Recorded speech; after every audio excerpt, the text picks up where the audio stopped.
Jakobsbréfið 4. kafli. Af hverju koma stríð og af hverju sennur meðal yðar? Af hverju öðru en gindum yðar sem heyja stríð í limum yðar? Þér girnist og fáið ekki, þér drepið og öfundið og getið þó ekki öðlast.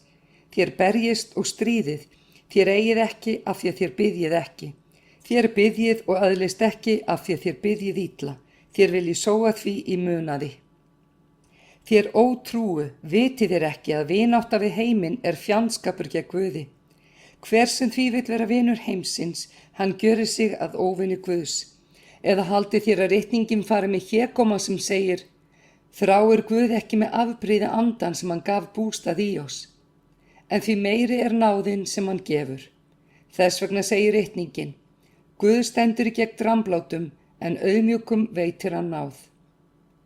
Gefið yður því Guð á vald, standið gegn djöflinum og þá mun hann flýja yður. Nálagið yður Guði og þá mun hann nálgast yður. Hreinsið hendur yðar þér syndarar og gjörið hjörtum flekklaus, þér tvílindu. Berið yður illa, syrgið og grátið, breytið hlátrið þér í sorg og gleðin í hryggð, auðmýkið yður fyrir drottni og hann mun upphefja yður.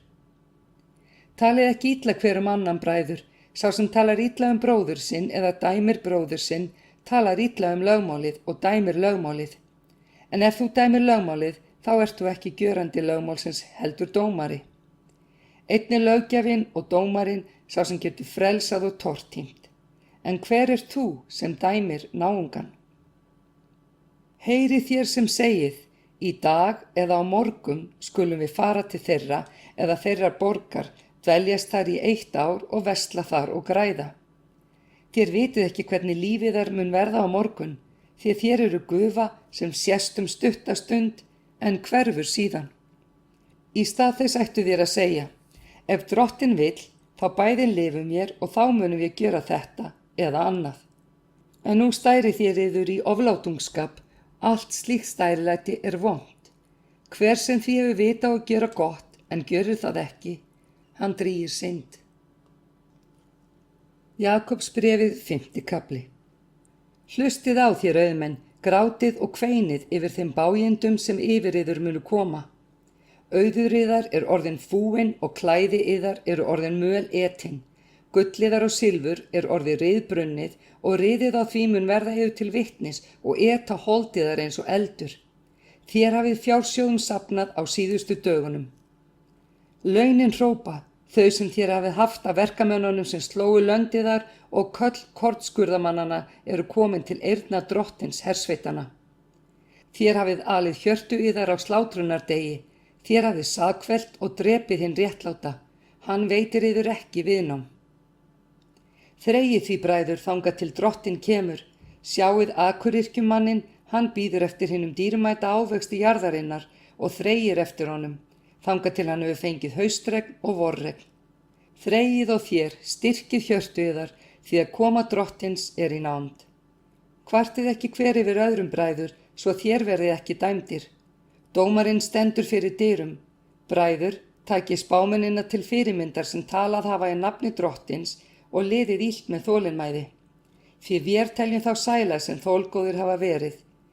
Þér hafið heyrt þolgæði Jobs, og vitið hvaða lyktir drottinn skjörði á högum hans. Drottinn er mjög miskunnsamur og líknsamur.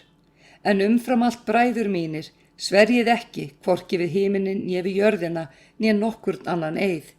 En já yðar sé já, nei yðar sé nei, til þess að þér fallið ekki undir dóm. Líði nokkrum ítliðar á meðal, þá biðji hann. Liggi vel á einhverjum, þá syngi hann lofsöng. Sé einhver sjúkur yðar á meðal, þá kalla hann til sín öldunga safnaðarins og þeir skulu smyrja hann með olíu í nafni drottins og biðjast fyrir yfir honum. Trúarbænin mun gera hinn sjúka heilan og drottin mun reisa hann á fætur. Þær syndir sem hann kann að hafa drýgt munu honum verða fyrirgefnar. Játið því hver fyrir öðrum syndir yðar og biðjið hver fyrir öðrum til þess að þér verði heilbrigðir. Kröftug bæn réttláts manns megnar mikið. Elía var maður sama eðlis og vér og hann bað þess heitt að ekki skyldi rigna og það rigndi ekki við landið í 3 ár og 6 mánuði. Og hann bað aftur og himinninn gaf regn og jörðin bar sinn ávöxt. Bræður mínir, ef einhver meðal yðar villist frá sannleikanum og einhver snýr honum aftur, þá viti hann að hver sem snýr syndara frá villu vegar hans mun frelsa sálu hans frá dauða og hylja fjölda synda.